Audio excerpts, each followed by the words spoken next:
مادی دارد چه معنوی میتواند بالای سجاده حل کند، دست دعا بردارد و هر مشکلاتی دارد از خداوند منان طلب کند. الله سبحانه و تعالی حاجت‌های او را برآورده می‌گرداند. و در حدیث دیگری که از خود حضرت عمر ابن خطاب رضی الله تعالی عنه روایت است در مشکات المصابیح در اول کتاب ایمان آورده است که ان عمر ابن خطاب رضی الله تعالی عنه بینما نحن عند رسول الله صلی الله علیه و سلم ذات یوم ابتلع علینا رجل شدید بیاض الثياب شدید سواد الشعر لا یرى علیه اثر السفر ولا يعرفه منا احد حتى جلس الى النبي صلى الله عليه وسلم فاسند ركبتيه الى ركبتيه و وضع کفيه على فخذ مدگی نبود، اما خستگی در او دیدن نمیشد. لباسش نهایت سفید بود و موی سری نهایت سیاه داشت و نزد پیامبر علیه السلام نشستند. زانوهاشون را به زانوی رسول الله نزدیک کردند و دستها بالای زانو گذاشت. اشاره به این است که این آدابی نشستن و آدابی سوال کردن است. دیگر تا زمانی که انسان باهوش است و عقلی او در جا است باید که نماز را ادا کند و نماز هیچگاه از ذمه او ساقط نمیشد. اما برای خواهران باشد عادت‌هایی دارند، وقت‌هایی دارند که آنها از این عبادت آزاد هستند. و دیگر با اجماع امت است، یعنی هر یگان فرد همه مسلمانان اتفاق دارند، همه فرقه های اسلامی اتفاق دارند که نماز برای امت اسلامی فرض است. و سببی پیشتر هم که اشاره کردیم نماز گزاردن سببی وارد شدن انسان است به جنت، یعنی نماز عبادتی است که انسان را وارد جنت میکند و داخل جنت میشود. و خود مسئله نماز 5 وقته همچنانی که در روایت امام مسلم آمده است از حضرت جابر رضی الله تعالی عنه میفرمایند که قال رسول الله صلی الله علیه و سلم مثل الصلوات الخمس كمثل نهر جار غامض على باب احدكم یغتسل منه كل یوم 5 مرات. رواه مسلم. یعنی هر یک فرد مسلمان وقتی که 5 مرتبه در یک جوی شستشو میکند خدا البته شرک در وجود او باقی نمیماند. مثلا نماز 5 وقت هم به مانند همین است. وقتی که انسان عبادت میکند نماز رو میخواند گناهان صغیره او به سبب گزاردن نماز بخشیده میشود. و دیگر اینکه در حدیثی که از حضرت ابی فراس ربیعه ابن کعب اسلمی خادم رسول الله صلی الله علیه و سلم روایت شده است که از اهل صفه بودند. گفتند كنت ابيت مع رسول الله صلی الله علیه و سلم فآتيه بوضوئه و حاجته فقال سلني فقلت اسالك مرافقتك في الجنه فقال او غير ذلك قلت هو ذاك قال فإني على نفسك بكثرة السجود. رواه مسلم. یعنی یک صحابه کبار که همراه پیغمبر صلی الله علیه و سلم خادم بودند وقتی که آب طهارت او را و دیگر حاجت‌های وضو او را آماده کردند پیامبر علیه السلام از خدمت این صحابه بسیار خوشنود شدند، بسیار خرسند شدند و گفتند بخواه از من اون چیزی که می‌خواهی. گفتند که می‌خوام همراه تو در جنت باشم. پیامبر صلی الله علیه و سلم گفتند یگان درخواست دیگر نداری؟ گفتند همین است درخواست من.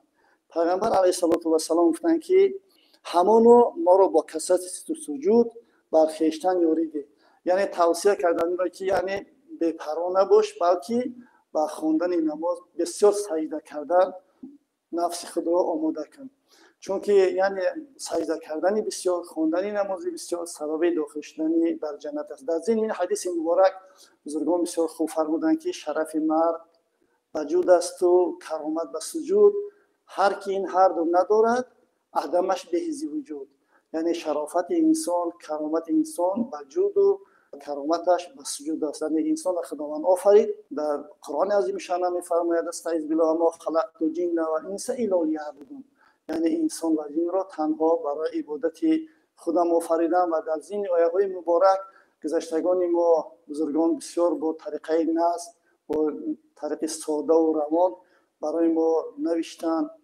که تا اینکه ما از گفته‌های آنها بدانیم و بفهمیم که نماز چگونه عبادتی بزرگ است و عبادتی است که فریضه بر امت اسلامی بالای هر یک فرد مسلمان فرض است که این عبادت را انجام دهد. چنانچه شیخ سعدی رحمت الله علیه می‌فرماید که ابر و باد و مه و خورشید و فلک در کارند تا تو نان به کفاری و به غفلت نخوریم. همه از بهر تو سرگشته و فرمان بردار، شرط انصاف نباشد که فرمان نبری. یعنی انسان خداوند همه نعمت‌های دنیا را برای انسانیت آفریده است تا اینکه از اینها استفاده کند و خدای خود را بشناسد و عبادت خود را انجام دهد. و دیگر وظیفه‌های فرد مسلمان است که بعد خواندن نماز باید دعای خیر کند. یعنی خود نماز دعا است و هر مشکلاتی که حتی حضرت پیغمبر علیه السلام در یک حالتی که اگر محزون میشدن، غمگین میشدن، با حضرت بلال رضی الله تعالی عنه میگفتن که اریحنا یا بلالو، یعنی حضرت بلال امر میکردن که از آن بگوید تا اینکه نماز بگیرن و از نماز راحت میگرفتن. یعنی هر فرد مسلمان هم وظیفه دار است که هم وظیفه مومنی و بندگی است که باید برای انجام دادن بندگی خود از عبادت خداوند سرپیچی نکند و دستورات خداوندی را به جا بیارد، چون که همه دغدغه‌های انسان غالبا برای مادیات است، برای معنویات خود، برای آخرت خود هم چیزی بنیاد کند. چون که صاحب چهار کتاب هم بسیار خوب می‌فرماید که خواب شب تا به روز بهر گوری خود چراغ برفروز. یعنی خواندن نماز، اطاعت کردن، عبادت کردن، تلاوت قرآن کردن، این معنویات، این عبادت هایی هستند که انسان هم در دنیا و هم در آخرت و سربلند می‌گرداند و سعادتمندی انسان هم در همین است. چون که یگانه آن چیزی که انسان را هیچ وقت رها نمی‌کند، از این چون دور نمی‌شود، هم در این دنیا هم در آخرت همراه او است، این همون گزاردن نماز است. حتی همه چیزی که انسان دارایی که ماده که دارد وقتی که از عالم چشم می‌پوشد میماند، فقط عملی او، چه عملی که انجام داده باشد و چه عملی که کرده باشد با همه عمل‌های خود دنیا را ختم می‌کند، دنیا را از دنیا کوچ می‌بندد. یعنی نماز هم عبادتی است که انسان را هم در دنیا و هم در آخرت سربلند می‌گرداند.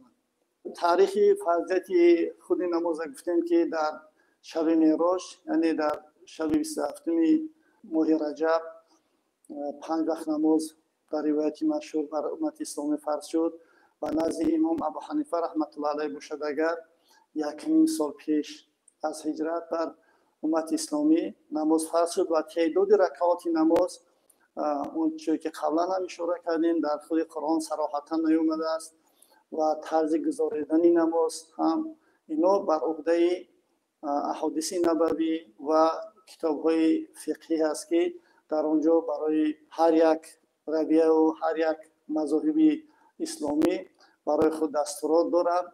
یعنی آن برشته تحریر در آورده شده است، خصوصا در مذهب حنفی که پاسخهایی که از ما می شود همه طبق خودی همین مذهب ابو حنیفه رحمت الله علیه است. چون که کشور ما کشوری مذهبی است و عبادت هایی که ما هم انجام می دهیم غالبا به مذهب امام ابو حنیفه رحمت الله علیه است. و در مذهب امام ابو حنیفه رحمت الله کتاب‌های فقهی که دارند همه اینو چیز ساده نیستند. هر یک مسائلی که بر رشته تحریر در آورده شده است حداقل مورد بحث قرار می‌گرفت، بعدتر اختلاف‌های یک طرفه می‌شد، آنگاه اجازه و نوشتن می‌شد. یعنی خلاصه از اون جمله کتابایی که مشهوره که در خود ما از جمله مختصر الوقایه یا شرح وقایه یا هدایه، این کتاب‌هایی هستند که اون مسائل فقهی که در اینجا جمع آورده شده است همش هم از دیدگاه حدیث، هم از آیات‌های قرآن عظیم الشأن و هم اجتهاد مجتهدان با یک اتفاق در اینجا نوشته شدند. البته اختلاف نظر خواه نخواه در مسائل فرعی عملی دیده میشد.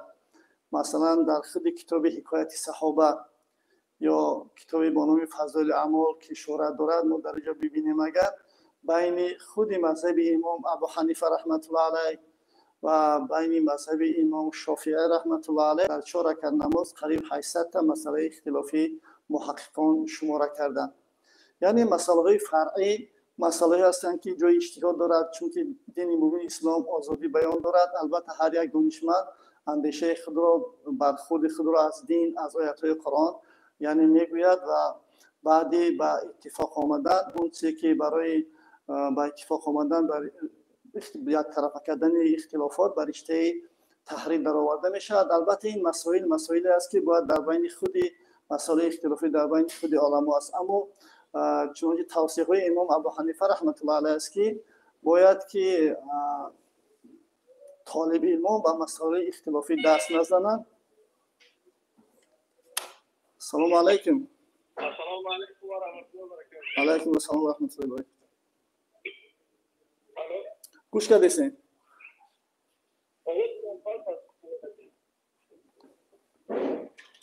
لبای الو.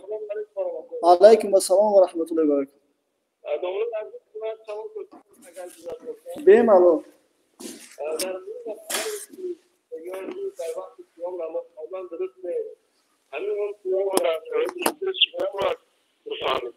سلامت باشین، خداوند یارتون باشه شما. البته این برادر سوال می‌کرد که میگویند که در وقت قیام گزارده نماز درست نیست و در شرایط پیشین وقت‌های نماز، ساعت‌های نماز با واسطه و فصل‌ها با سایه معین می‌کردن، مشخص می‌کردن، با قدم هر یک فصل و هر یک ماه با اون معین مشخص می‌کردن. در شرایط فعلی که علم امروزه پیشرفته است، با ساعت‌های نجومی یا اینکه ساعت‌های فلکی معین کرده می‌شود، ما بینیم بعد خود متن مختصر هم میگه که بلا یجوز صلات و سجده تلاوت و صلات جنازه عند طلوعها و قیامها و غروبها، یعنی در این سه وقت نماز گزاریدن را کراهیت گفتند و خود قیام را با در وقت راست شدن آفتاب معین مشخص کرده میشن. ما گفتن نماند که شادروان عبدالشریف باقی‌زاده مرحوم عضو شورای علمای جمهوری تاجیکستان در کتاب خود فقه اسلامی بر اساس مذهب حنفی این مسئله را بسیار خوب شرح دادن، هم با خط کریلیکی. یعنی ما دو نوع نهار داریم، هم نهار شرعی داریم و هم نهار فلکی داریم. معین کردن وقت نماز قیام با نهار فلکی است. البته نهار شرعی از دمیدن صبح صادق تا غروب آفتاب است و نهار فلکی یا که نهار نجومی میگن یا با اصطلاح امروز نهار استروفیزیکی، یعنی با تقدیر از طلوع آفتاب تا غروب، یعنی بین همین وقتی قیام است حدود از 3 تا 5 دقیقه منتظر میشن، بعدتر میتونن که نماز خود را ادا کنند. و برای دانستن اینو فهمیدن این خوبتر هر ماه مرکز اسلامی الحمدلله که وقت‌های نماز را نشر میکند، حتی در جریده ها، در گزیته های هفته‌نامه‌های وطنی هم چاپ میشوند، از اون جمله در گزیته عائله چاپ میشود. هر ماه وقت‌های نماز میتونن استفاده کنن و اونجا مشخص معین شده است که طلوع آفتاب کی است و غروب آفتاب کی است.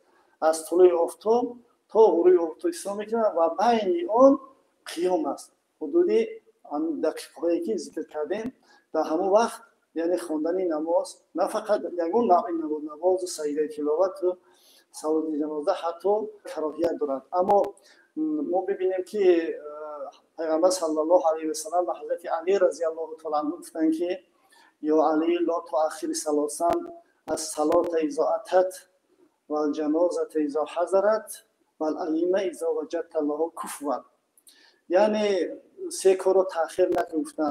نماز را وقتی که وقتش آمد تأخیر نکن، در اول وقتش بگذار و این چنین جنازه را حاضر کردن، مانع نشد در جنازه را ادا کن و پسر بچه یا دختر بچه‌ای که به سن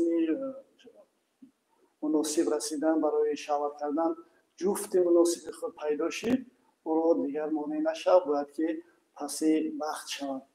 اشاره به این است که هر یک نفس، هر یک چیز برای انسان غنیمت است و در حدیث دیگر هم پیامبر صلی الله علیه و سلم می‌فرماید که شتاب کن واسه نماز پیش فوت شدن کوشش کنید که نماز را فوت نکنید و عجلوا بالتوبه قبل الموت، یعنی با توبه کردن هم شتاب کنید پیش از مرگ، یعنی کوشش کنید که نماز را قضا نکنید و این چنین تلاش کنید تا اینکه پیش از فوت یعنی توبه با کمبودی خود توبه کنید.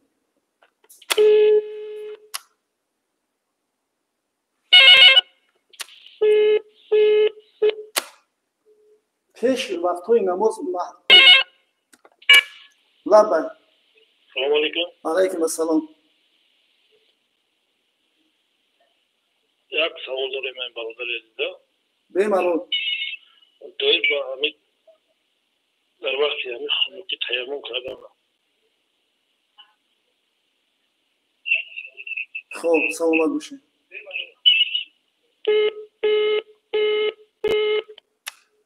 البته در باب تیمم سوال میگرد، هم دین یسر است، دین مشقت نیست. الله سبحانه و تعالی در قرآن عظیم شأن میفرماید یرید الله بکم اليسر ولا یرید بکم العسر، یعنی مشکلات را بر بندگانش نمیخواهد و هر بنده را موافق تواناییش امر میکند. الله سبحانه و تعالی در قرآن عظیم شأن میفرماید است لا یکلف الله نفسا الا وسعها. وقتی که انسان بیمار است یا اینکه خنک است، سردی است، البته در شهر باشد از امکان بیرون است که انسان در شهر امکان نداشته باشد یا شرایط نداشته باشد. اگر در یک حالتی باشد که آبی گرم پیدا نشود، امکان نداشته باشد، البته شریعت برای او اجازه داده است که تیمم کند، نماز خود را ادا کند. و دو اینکه بیمار است، طبیبان برای او، طبیب حاذق مسلمان برای او توصیه میکند که باید به خود آب نرساند، یا که در یگان بیابان صحرا است او بداند که فقط برای نوشیدن او کفایه میکند. اگر او را در طهارت استفاده کند خوف هلاک او دارد، در آن صورت میتواند که با تیمم نماز خود را ادا کند، چون که تیمم خلیفه است و نیت در تیمم فرض است و فرضا دارد که یکی ضربه زدن برای چهره و یک ضربه زدن برای دستها و میتواند که با این تیمم خود تا مانند وضو تا شکننده های وضو بارون نشود، میتواند که با اون نماز با تیمم نماز خود را ادا کند. این چنین علاوه برای اینکه اگر رفت تیمم کرد و در این حالت اگر آب پیدا شد، تیمم او بیکار میشود، باید که از آب استفاده نماید. و دیگر اینکه در وقت‌های نماز چهل اشاره کردیم، قبلا محسوس لبن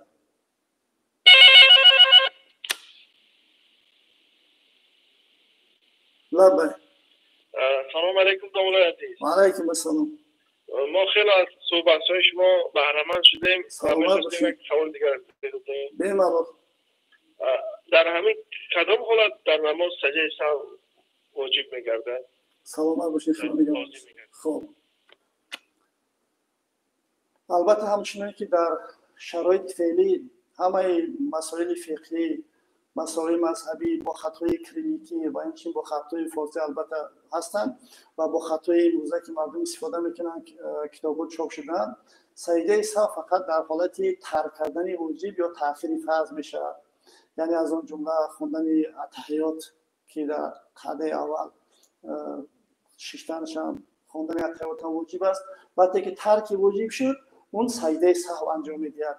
فقط فرقیتش همین است که اگر رفت امام باشد باید که به یک طرف سلام بدهد، چون که اگر رفت امام به طرف سلام بدهد اگر مردم شوش میشوند.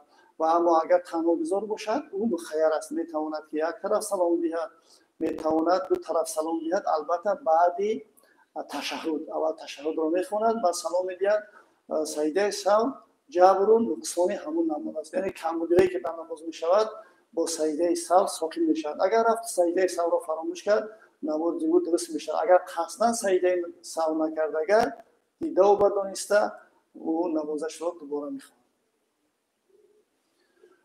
و اشاره کردیم که قبلا هم گفتیم، یعنی وقتهای نماز سالهای پیشین با طریق علمی نبود، یعنی محسوس بود، با وقتهای معین با سایه معین میکردن، مشخص میکردن. اما در شرایط فعلی که با پیشرفت علم و امروزه این حالتهای امروزه میبینیم همه سطحایی که اسلامی هستند به هر کدام وقتهای معین خود را برای نماز برآوردن. اما فقط همین است که در دمیدن صبح اگر ما نگاه کنیم ما دو نوع چشم داریم، یعنی هم چشم مسلح داریم هم چشم طبیعی داریم. امروز علم امروزه که پیشرفته است بسیار معین کردن با چشم‌های مسلح است، یعنی با بینوکل ها معین میکنن دمیدن صبح را میگویند. اما با چشم طبیعی اگر ما ببینیم کمی فرقیت‌ها در اینجا وجود دارد. به هر تقدیر خصوصا نماز بامداد صراحتاً چگونه پیش اشاره کردیم در قرآن این چیز نیامده بلکه اشاره شده است، اما احادیث پیامبر صلی الله علیه و سلم این رو بیان کرده چون که جبرائیل علیه السلام و پیغمبر علیه السلام اومده امامتی کردن هم در اولی وقت و هم در آخری وقت و این رو برای تاکید کردن که این اولین وقت است و این آخری وقت است. و صبح صادق یعنی برای نماز بامداد است که باید نماز رو بخونیم و این چه نماز پیشین و این خاطر پیشین میگن که اولین نمازی که حضرت جبرائیل علیه السلام و پیغمبر رو امامت کرد این نماز پیشین بود یا اینکه نماز ظهر بود. و مهم اساس همین است که انسان در بالای جای نماز برآمدن و گزاردن نماز باید که مخلصانه باشد، یعنی با اخلاص نماز ادا کند. نماز عبادتی است که اگر انسان با فلسفه و حکمت‌های نماز اگر سرفهم برود هم در دنیا و هم در آخرت سربلند می‌شود و نماز عبادتی است که انسان را انسان کامل می‌سازد. چنانچه خداوند منان در قرآن عظیم شان می‌فرماید این الصلاة تنها عن الفحشاء و المنکر. نماز عبادت است که انسان را از تمام کارهای نامشروع از تمام کارهای نامقبول نگه می‌دارد و انسان را برای راست هدایت می‌کند. فردی که با فلسفه و حکمت نماز سرفهم می‌رود و با آن عمل می‌کند هم فایده او در خانواده‌اش هم در جامعه‌اش هم در آن مکانی که زیست می‌کند و همانون می‌رسد.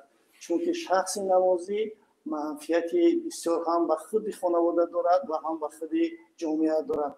وقتی که یک انسان از کارهای فحش و منکر دور می‌شود و یک انسان مفید محسوب می‌شود، چون که هر یک انسان می‌داند که از این نفر یگان زیان و ضرری برای او نمی‌رسد. یعنی برای همین در دعاها ما دعا می‌کنیم که خداوند این نماز ما را به درگاه قبول کن و این نماز را برای ما نزن. یعنی در دعا آمده است و این چنین نمازایی که با ریا باشد به اخلاص باشد اگر این نمازها برای چنین نمازخوان‌ها الله سبحانه و تعالی در قرآن عظیم شان در سوره ماعون وعید کرده است که فویل للمصلین الذین هم عن صلاتهم ساهون. یعنی اشاره به این است که ما هم وقت کوشش کنیم با اخلاص تام و عبادت‌های فرموده خداوند شروع کنیم و این عبادت را با صدق انجام دهیم. چون که بزرگان شیخ سعدی رحمت الله علیه می‌فرمایند که نماز کسر صدق و صفا نیست گرد در کعبه بگذاری روا نیست. هر یک نماز باید با صدق و صفا و با یک اخلاص تام باشد تا اینکه برای انسان هم در دنیا و هم در آخرت منفعت داشته باشد و صاحب ثواب کامل بگردد. و وظیفه هر یک فرد است که وقتی انسان البته پیش از اون که با بالای سجاده میبرد او وضو میگیرد باید کوشش کند سعی کند تلاش کند که طهارت کامل داشته باشد. با طهارت وقتی که انسان طهارت میکند همه اعضایی که او را شستشو میکند البته منفعت برای هم منفعت‌های اخروی دارد هم منفعت‌های دنیوی دارد. و پیغمبر صلی الله علیه و سلم هم در حدیث مبارک گفتند که ما از همون اعضای خواندن نمازشون از اون اعضاهایی که در طهارت میشویند از اون اعضاها نور فواره میزند. در روز قیامت پرسیده چگونه امت خودت را میشناسی؟ گفتند که با این علامت‌ها اونها را من میشناسم که از اون اعضاهای اونها نور فواره میزند. یعنی باید که کوشش کنیم سعی کنیم تلاش کنیم و این عبادت را کاملا انجام دهیم. یعنی نماز را انسان باید که با یک آرامش باید تأنی خوانده شود. چون که در یک حدیثی آمده است که پیغمبر علیه السلام در مسجد نشسته بودند، نفری اومد نماز را سراسیمه خواند و وقتی برگشتن و پیغمبر علیه السلام سلام دادند از پیغمبر گفتند که سلامی را برگرداندند گفتند سلی فإنک لم تصلی، برو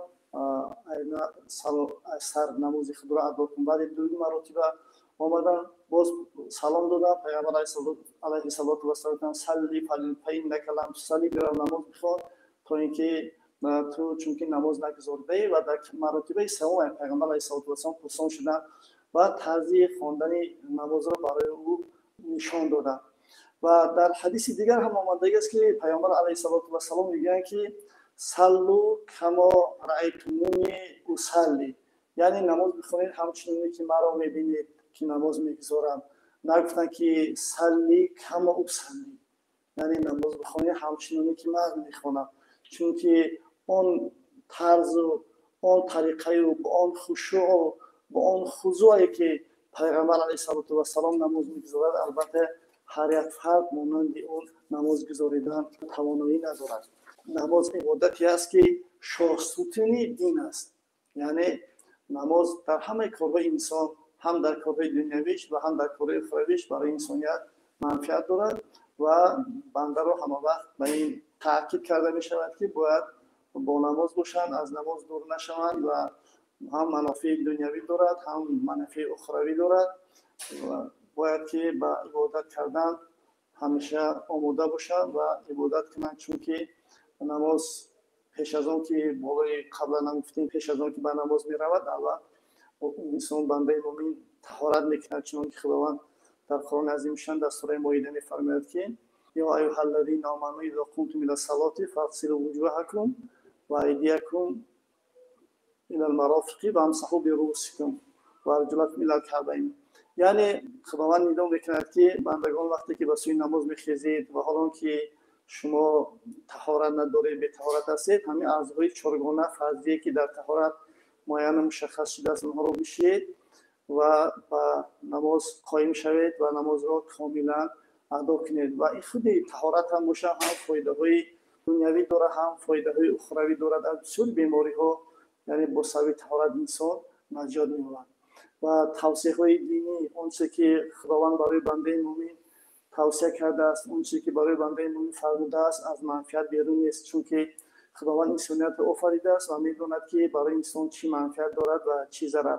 همه برد و باخت انسان در این است که از گفتگوی خدا بیرون نشود و تا اندازه که توان دارد، قدرتی انجام دارد، موافق توانایی خودش عبادت الله سبحانه و تعالی را به جای بیارد. البته با آن درجه‌ای که خداوند سزاوار پرستشش ما از عهده آن عبادت نمی‌بریم، اما چندی که با وجود عاجزی خود، کمبودی خود، به آن درجه‌ای که ما قدرت داریم و توان داریم و عبادت کردن خداوند منان باید که سرفراز باشیم و کوشش کنیم دوست بداریم که از نماز، از عبادت دور نشویم، زیرا که وظیفه بندگی هم همین است.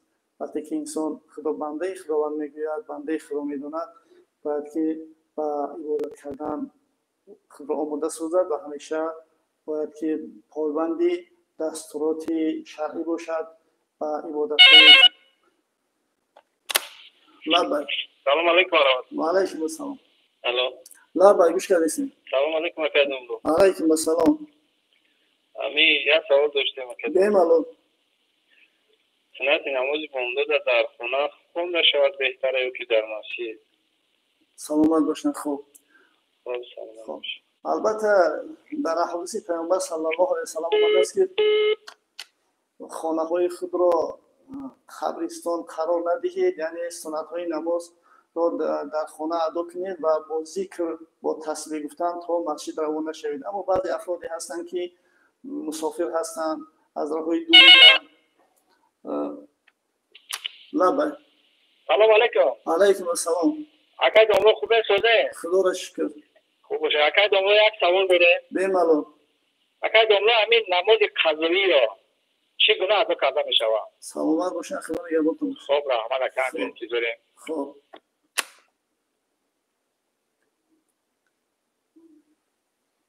خب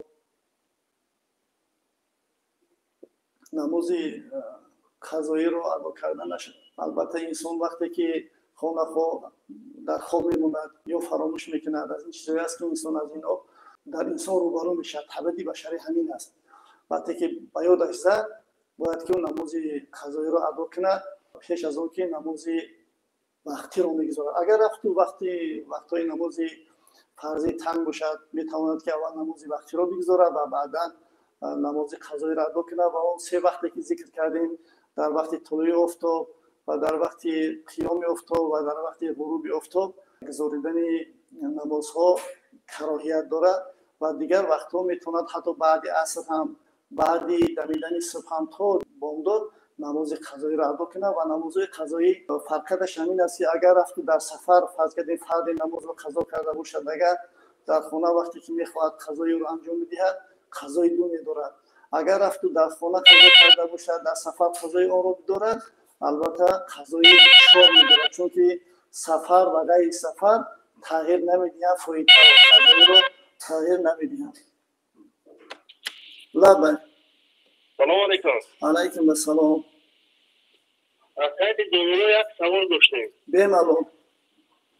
ҷанозаи ғоиб хондан чӣ ҳукм дорад? саломат бошед нозида бур. хоб худо нигамон. خب در مسئله جنازه غایب البته نظرهای زیاد است. خود غایب یعنی جنازه یعنی جسد همون میت در پیش امام وجود ندارد. در مذهب امام ابو حنیفه رحمت الله علیه دیدن امام میت رو شرط است، یعنی دیدن خود مردم نمازگزار نه، اما خود امام باید که اون جسد رو ببینه و نماز رو بخونه. البته در اینجا نظرهای زیاد هست. یکی از این نظرها این است که مطلق جایز نیست. این نظر امام ابو حنیفه و امام مالک و دیگران است. بعضی مذاهب دیگری اهل سنت این رو جایز می‌دانند، از اون جمله امام شافعی رحمت الله علیه و حضرت پیغمبر صلی الله علیه و سلم نماز جنازه غایب بر نجاشی یعنی شاه حبشه گذاریدند و بعد از این پیغمبر علیه السلام 2 سال دیگه در قید حیات بودند، یگان جنازه غایب نخواندند و این چنین خلفای راشدین هم جنازه غایب نخواندند. اما جنازه غایب بغیر از نجاشی این چنین معاویه لیثی و زید ابن حارثه، جعفر ابن ابی طالب، اینها جمله روایت‌های هست که در اینها را هم جنازه غایب خوانده باشه، اما سندی فقط نجاشی این معتبر است که پیغمبر علیه السلام جنازه نجاشی را جنازه غایب خوانده. اصل خود جنازه دعا است. وقتی که فرد از اینجا کوچ می‌بندد هر کجا که باشد میتوانند که در حق اون میت دعای خیر کنند و دعای خیر کنند. لبه. الو سلام علیکم. علیکم السلام. می‌باشید ما مرکز اسلامی زنگ برسیم؟ بله. یک سوال داشتیم شو خرسان شدیم که شبکه یوتیوب شده شده است. بله. همین بعضی بعد از نماز شام خوندن باز نماز بخونم این چه نماز باشد و چه نیت کرده می شود؟ خب سلام. البته بعد از نماز شام نماز گذاریدن که در با نام نماز اوابین شهرت دارد، 2 رکعتی نزد امام ابو حنیفه رحمت الله علیه میگن که و اربعه افضل است در ملوین، یعنی در شبانه روز تا 4 رکعت با یک نیت میتوانند که نمازهای نافله خوانده شود و نیت این نمازها نیت مطلق صلات است، یعنی نیت کردن نماز گذاریدن 2 رکعتی هم میتواند که بخواند تا 6 رکعت نماز اوابین بعد از نماز شام گذاریده شود. و این چنین معمولا در کتاب‌های فقهی هم آمده است که پیش از نماز عصر هم 4 رکعت نماز نافله داریم و این چنین پیش از نماز خفتن و بعد از نماز خفتن و حدود قبل عصر و عشاء و بعد العشاء، یعنی نمازهای نافله هستند که اینها گذاریده میشه. البته نمازهای نافله هر عبادت شکلی که گفتیم سجده کردن، سجده بسیار کردن و منفعت انسان است و انسان را سبب وارد کردن و جنت میگردن. البته انسان یک چیز را نباید فراموش کند که وقتی که انسان وارد مسجد می شود، مسجد چیزی عادتا مردم میگن خانه خدا، وقتی که اونجا می رود باید آداب مسجد را رعایت کند، یعنی لباسهای نظیف داشته باشد، با لباسهای چرکین، با لباسهایی که حتی بین که پیغمبر علیه السلام در حدیث مبارک گفتن کسانی که از سیر استفاده میکنند و با این خون و خوش از چیزی اونها میاد از مصلی دور شوند تا اینکه آنها آزاری به کس نرود. اصلی دین مومن اسلام این احترام است، عزت است، تاکید است که باید انسان‌ها باید دیگر احترام داشته باشند، عزت داشته باشند. طلبات دین هم از پیروانش همین است، یعنی انسانیت باید با یک احترام زندگی کنند. ما ببینیم در حجة الوداع پیامبر صلی الله علیه و سلم با انواع زیاد مردم خطاب کرده گفتن یا ایها الناس ان ربکم واحد و ان اباکم واحد کلکم من آدم و آدم خلق من تراب لا فضل عربین علی عجمین ولا عجمین علی عربین ولا احمر علی اسود ولا اسود علی احمر الا بتقوا. در همین حجت الوداع پیغمبر علیه السلام ندا کردن یا ایها الناس، این ندای سیاست و ندای قهاریت است و ندای یا ایها الذین آمنوا این ندای شفقت و مهربانی است. حضرت عبدالله مسعود رضی الله تعالی عنه میگوید که زیاده از قریب 70 جای قرآن الله سبحانه و تعالی بندگان را با ندای یا ایها الذین آمنوا ندا میکند. وقتی که انسان به این ندا گوش میاندازد و میداند که کی او را صدا میزند، خستگی خود را احساس نمیکند. یعنی حضرت عبدالله مسعود رضی الله تعالی عنه که فقیه ترین صحابه بعد از خلفای راشدین است نزد اهل سنت، میگوید که هر جا که خداوند یا ایها الذین آمنوا میگوید گوش انداز که خداوند تو را به کار امر میکند و از کار نهی میکند. و در همین حجت الوداع پیغمبر علیه السلام به همین انبیاء مردم تا یا ایها الناس، یعنی تحت ندای یا ایها الناس تمام افراد بشریت داخلن، خواه مسلمان باشن خواه غیر مسلمان، خواه مرد باشن خواه زن، خواه خرد باشن خواه کلان، همه اینا رو تاکید کرده گفتن که ان ربکم واحد، شما یک پروردگار دارید یعنی خالق شما یکتاست. و ان اباکم واحد، شما از یک پدر دارید، از یک پدر و از یک مادر به دنیا آمدید، همه شما از آدم هستید و آدم از خاک آفریده شده است. یگان فضیلت عجم بر عرب، عرب بر عجم، یگان سیاه‌پوست و سفیدپوست، سرخپوست و سفیدپوست یعنی فضیلت ندارد مگر به تقوای الهی. یعنی فقط با تقوا انسان فضیلت و میبینیم که ما عاقبت برای متقیان است، یعنی برای پرهیزکاران است، برای یگان کسی دیگری قائل نشدن، فقط تنها برای متقیان، برای پرهیزکاران. یعنی کوشش کنند بندگان خدا که با تقوا باشند و یعنی صاحب ایمان شدن هم از گفته های خدا و پیامبر استفاده کردن و بندگی را به جا آوردن، این کاری برای فرد مسلمان ضرور است و حتمی است. وقتی که بنده دعوای مسلمانی میکند کوشش کند که از این گفته های دستورات شرعی بیرون نبرد. و سوالی که پیشتر شده بود که سنت نماز بامداد را باید در خانه خواند یا در مسجد، البته خودی سنت بامداد را در خانه خواندنش سنت است.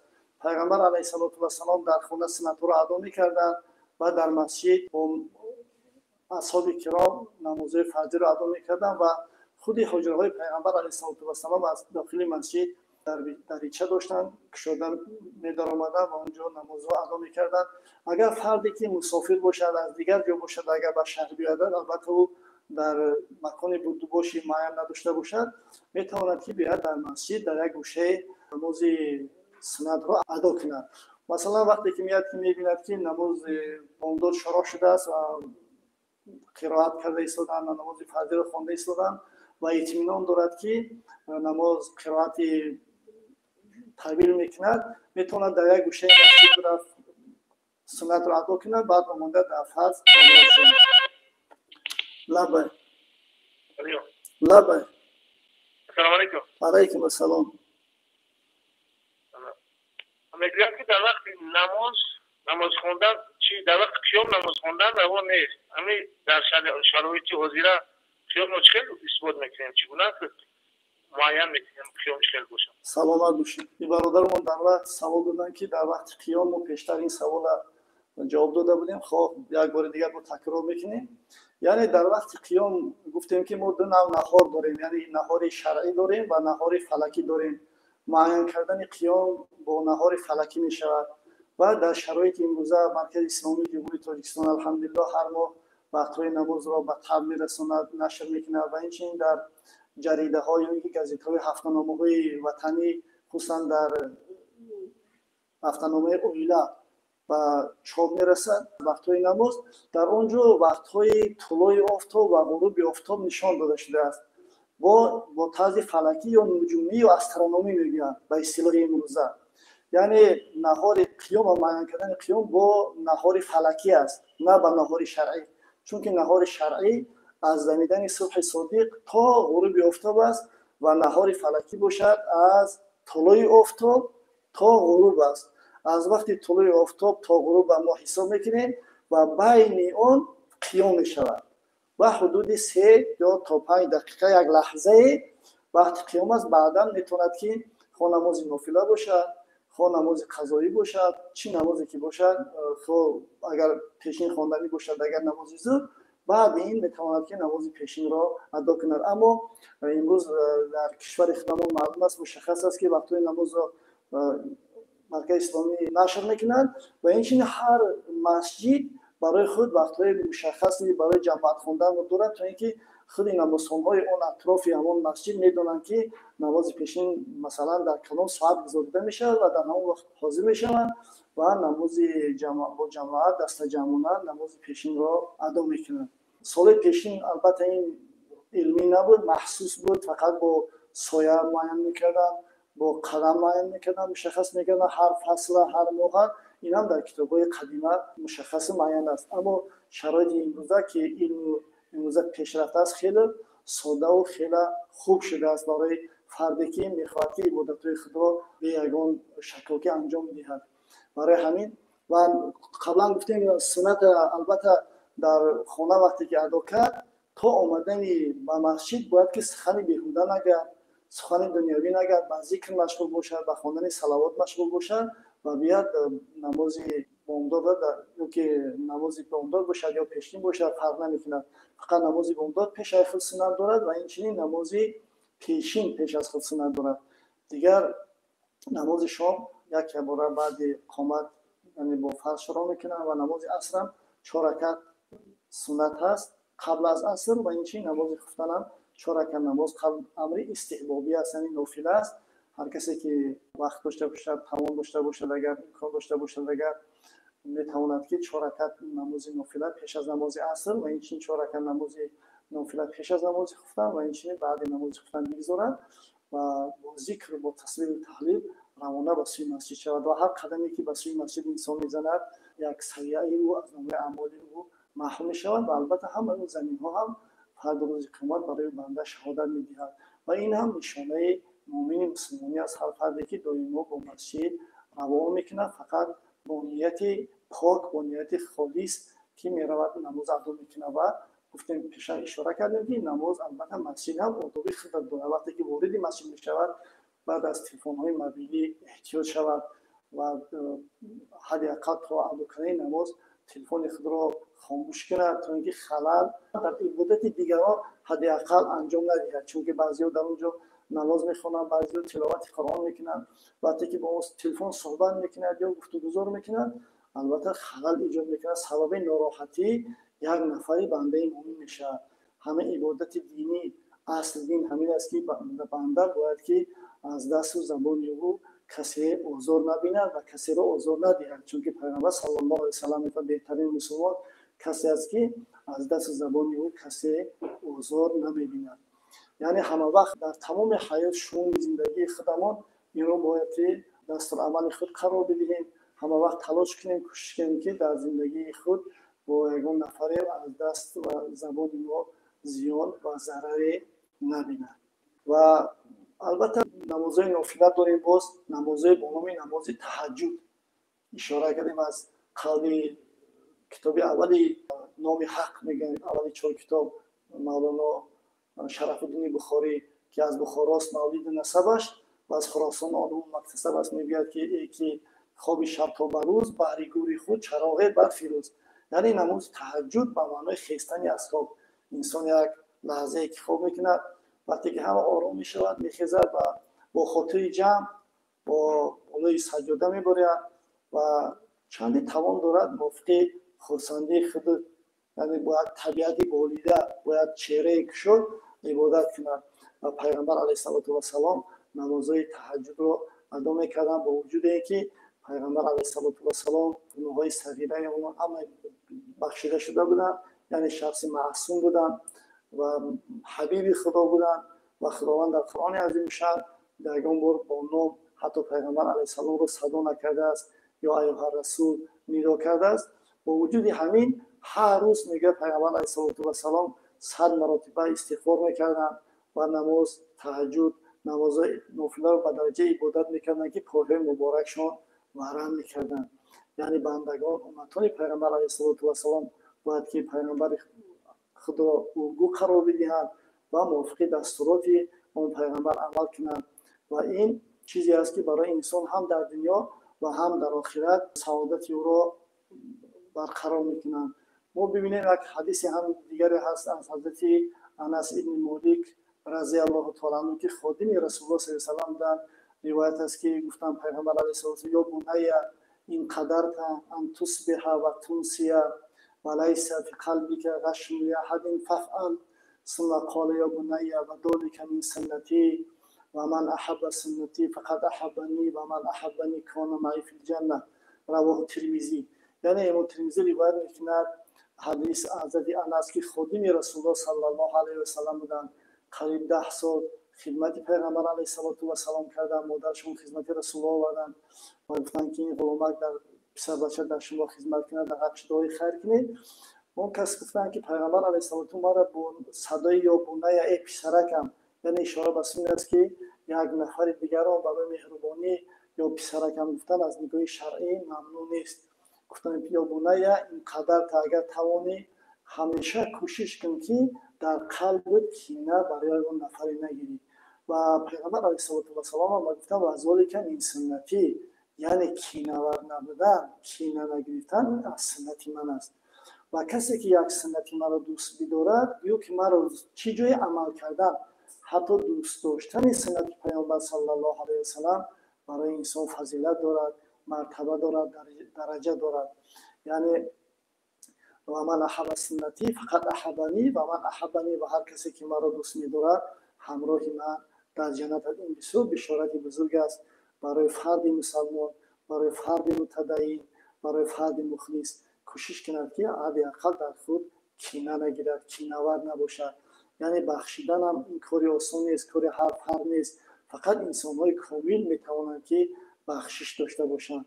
انسان این بخشیدن، بخشندگی صفت خداوند منان است و بنده کوشش کند که یعنی خدا با صفات‌های خداوند را با صفات‌های خداوند خود را آماده سازد و آراسته سازد.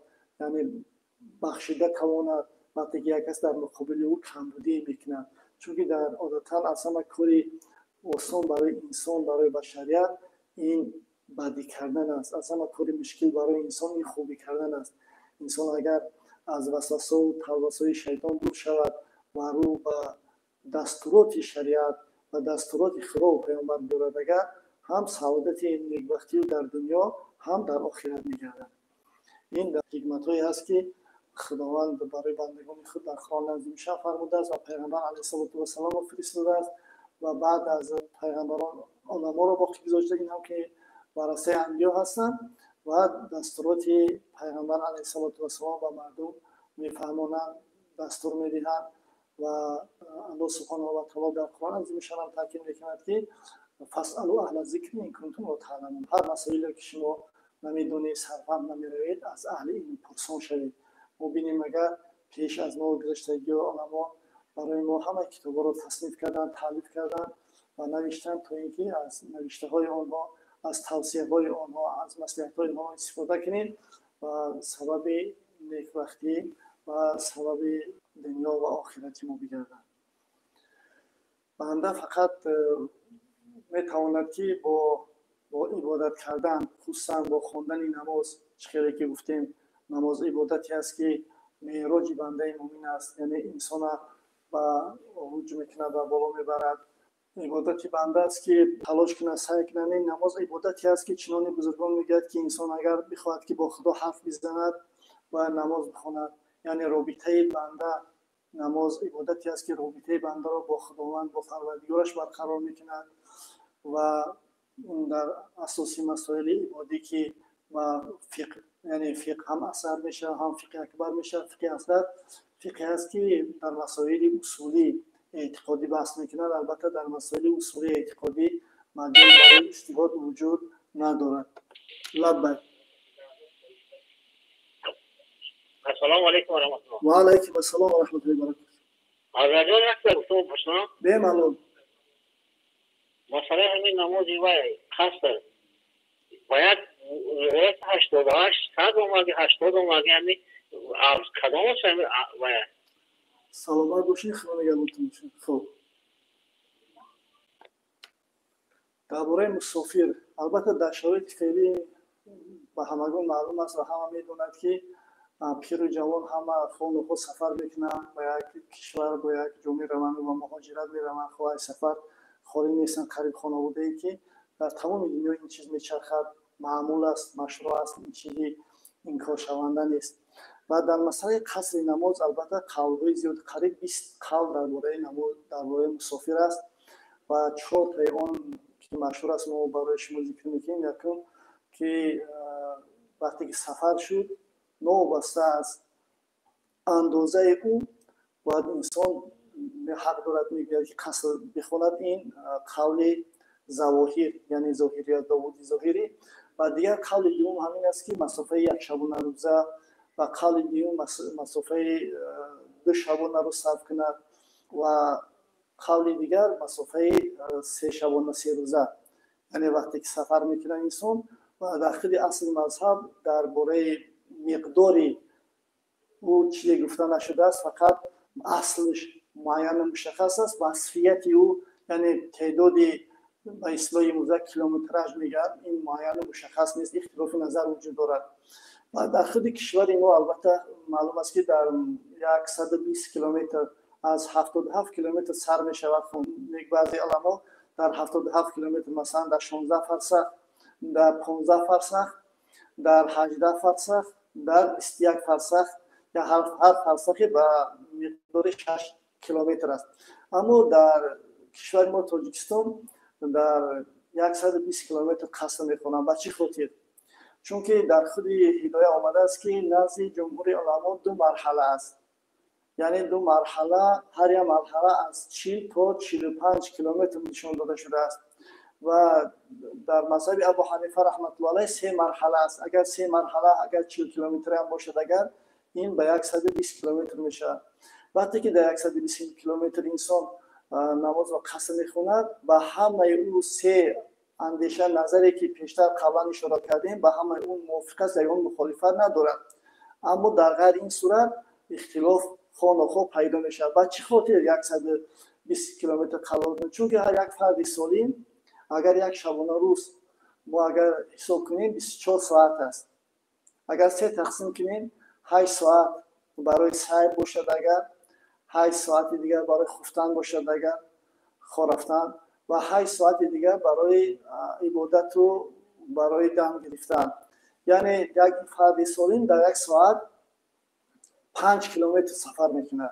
شاید باز زیادتر، اما مابین 5 کیلومتر میشه. و این رو هم در زمانه پیشین در این کشور وطن عزیزمون عیانی معین مشخص کردن. یعنی چند نفر این کار رو پای بودن و معین مشخص شد که هر یک انسان وقتی که 5 کیلومتر میرود، اگر 8 کره 5 40 میشود، 120 کیلومتر در برای خواندن قصر در کشور ما معمول است و از این کمتر نیست. یعنی انسان وقتی که نیت سفر کردن میکند 120 کیلومتر مسافت سفر قصد میکند، آنگاه اون مسافرشون میشود و تمام احکام شرعی، رخصت‌هایی که در شریعت برای او داده شده است میتواند از اون استفاده کند، از قبل خوردن روزه و این چنین خواندن قصر نماز.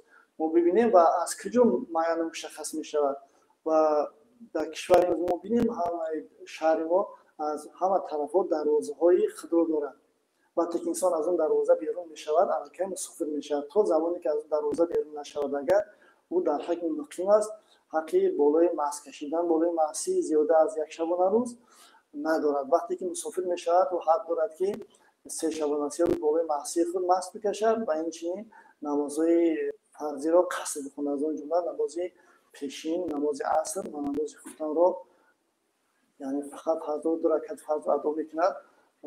به همین خاطر چون که این نماز قصر هدیه خداوند جل و علا برای بندگانش است. در قصر در همچنین در کتاب‌های فقهی آمده است فقط تنها مشکلات نیست، اصلا خودی سفر مشقت دارد، خودی معنای سفر مشقت است. نه که با وجود همین حتی یک نفری که اگر در یک وظیفه اولا عالی هم که کار کند، اگر مشقتی هم برای او پیدا نشود، اگر دستور خداوندی است که در مذهب امام ابو حنیفه رحمت الله علیه خواندن قصر واجب و حتمی است. تا 120 کیلومتر 120 کیلومتر کمتر حق طبق مذهب معمولی کشور ما حق قصد خواندن ندارند. البته در آخر همین را تمام میکنیم که همه ما و شما را که بنده مومن مسلمان هستیم کوشش میکنیم تلاش کنیم که خداوند خاتمه عمر ما و شما را به خیر بگرداند و در نفس‌های آخران که حاصل زندگی امر انسان است اشارت ولا تخافوا ولا تحزنوا را توسط ملک و گوشمان برساند. خداوند ما و شما را از به ایمان مردن و از به ایمان زیستن نگه دارد و سلام علیکم و رحمت الله و برکاته.